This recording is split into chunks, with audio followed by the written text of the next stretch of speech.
Hi hello ಎಲ್ರಿಗೂ ನಮಸ್ಕಾರ. ರಾಜೇಶ್ವರಿ ಕಥಾಕೋಶ ಚಾನೆಲ್ಗೆ ಸ್ವಾಗತ. ಅಡವಿ ಎಂಬ ಹೆಸರೇ ಪ್ರಕೃತಿ ಜೀವನದ ಸಂಕೇತ. ಅದರಲ್ಲಿ ಸಣ್ಣ ಪ್ರಾಣಿಗಳಿಂದ ಹಿಡಿದು ದೊಡ್ಡ ಪ್ರಾಣಿಗಳವರೆಗೂ ಎಲ್ಲವೂ ಸಹಜವಾಗಿ ಬದುಕುತ್ತಿದ್ದವು. ಈ ಕತೆ ಕಾಡಿನೊಳಗಿನ ಒಂದು ವಿಶೇಷ ಮರದ ಮತ್ತು ಅದರ ಸುತ್ತಲಿನ ಪ್ರಾಣಿಗಳ ಜೀವನದ ಬಗ್ಗೆ. ಜೀರಿಹಳ್ಳಿ ಎಂಬ ಕಾಡು. ಆ ಕಾಡಿನಲ್ಲಿ ಒಂದು ಬೃಹತ್ ಮರದೊಡನೆ ಪ್ರಾಣಿಗಳು ಸಂತೋಷದಿಂದ ಬದುಕುತ್ತಿದ್ದವು. ಆ ಮರವು ಅನೇಕ ವನ್ಯಜೀವಿಗಳಿಗೆ ಗೃಹವಾಗಿತ್ತು.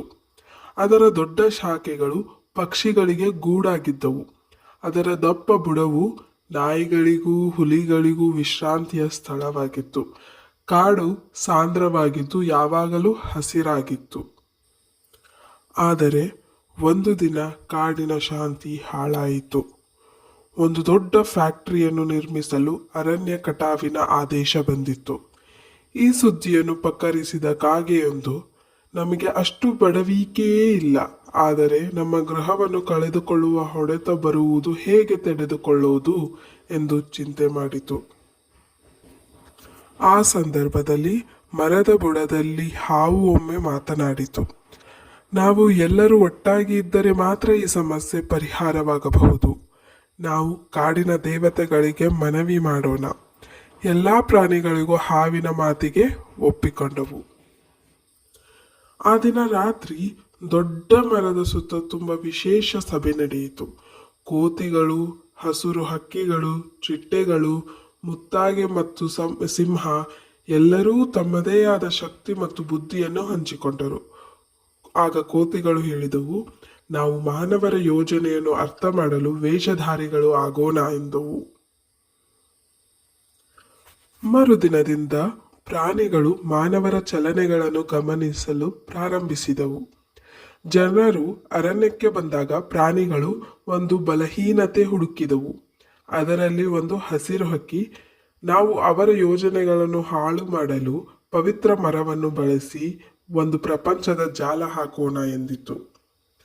ಆಗ ಮರವು ಈ ಸಲಹೆಗೆ ಸಮ್ಮತಿ ಸೂಚಿಸಿತು ಮತ್ತು ಅದರ ಶಕ್ತಿ ಬಳಸಿ ಒಂದು ಮಾಯಾಜಾಲ ಸೃಷ್ಟಿಸಿತು. ಈ ಜಾಲದ ಮೂಲಕ ಅರಣ್ಯಕ್ಕೆ ಪ್ರವೇಶಿಸಿದ ಯಾವುದೇ ವ್ಯಕ್ತಿಗೆ ಕಾಡಿನ ದಾರಿ ಬೆರಕಾಯಿತು. ಹೀಗಿದ್ದಾಗ ಪ್ರತಿದಿನ ಅರಣ್ಯಕ್ಕೆ ಬರುವ ಜನರು ದಾರಿ ತಪ್ಪತೊಡಗಿದರು. ಕೆಲವರು ತಮ್ಮ ಪರಭಾಷೆಯ ಕಡೆಗೆ ಹೊರಟರು. ಒಂದು ದಿನ ಫ್ಯಾಕ್ಟರಿ ನಿರ್ಮಾಣದ ಮುಖ್ಯಸ್ಥನೂ ದಾರಿ ತಪ್ಪಿದನು. ಅಡವಿಯಲ್ಲೇ ಸಿಕ್ಕಿಬಿದ್ದ ಆತ ತನ್ನನ್ನು ರಕ್ಷಿಸಲು ಸಹಾಯ ಕೇಳಿದ. ಆ ಸಂದರ್ಭದಲ್ಲೇ ಕಾಡಿನ ದೇವತೆ ಪ್ರತ್ಯಕ್ಷವಾದಳು. ಆಕೆಯ ಒಡನಾಟದಲ್ಲಿ ಕಾಡು ಮತ್ತೆ ಜೀವಂತವಾಗುತ್ತಿತ್ತು. ಆಗ ದೇವತೆ ಹೇಳಿದಳು, ಈ ಮರ ನಮ್ಮ ಜೀವನದ ಜೀವ ವಿದ್ಯುತ್. ಇದನ್ನು ನಾಶ ಮಾಡಿದರೆ ಸಮಸ್ತ ಜೀವಂತಿಯ ಜೀವ ಕಳೆದು ಹೋಗುತ್ತದೆ. ನೀವು ಚಿಂತನೆಯಿಂದ ಇದನ್ನು ಉಳಿಸಬೇಕು ಎಂದಳು. ಆಗ ಅಧಿಕಾರಿ ದೇವತೆಯ ಮಾತುಗಳಿಗೆ ಶರಣಾದನು. ಅರಣ್ಯವು ಉಳಿಯಿತು, ಮರವು ಮತ್ತೆ ತನ್ನ ಶಕ್ತಿ ಹಂಚಿತು. ಈ ಘಟನೆಯ ನಂತರ ಕಾಡು ಇನ್ನೂ ಹೆಚ್ಚು ಸಮೃದ್ಧವಾಗಿತ್ತು.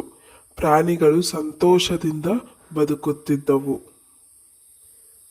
ಈ ಕಥೆಯ ಮೂಲ ಸಂದೇಶ, ಪ್ರಕೃತಿಯ ಪ್ರಾಮುಖ್ಯತೆಯನ್ನು ನಾವು ಕಲಿತುಕೊಳ್ಳಬೇಕು. ಕಾಡುಗಳನ್ನು ಉಳಿಸುವುದು ನಮ್ಮ ಪ್ರತಿಯೊಬ್ಬರ ಜವಾಬ್ದಾರಿ.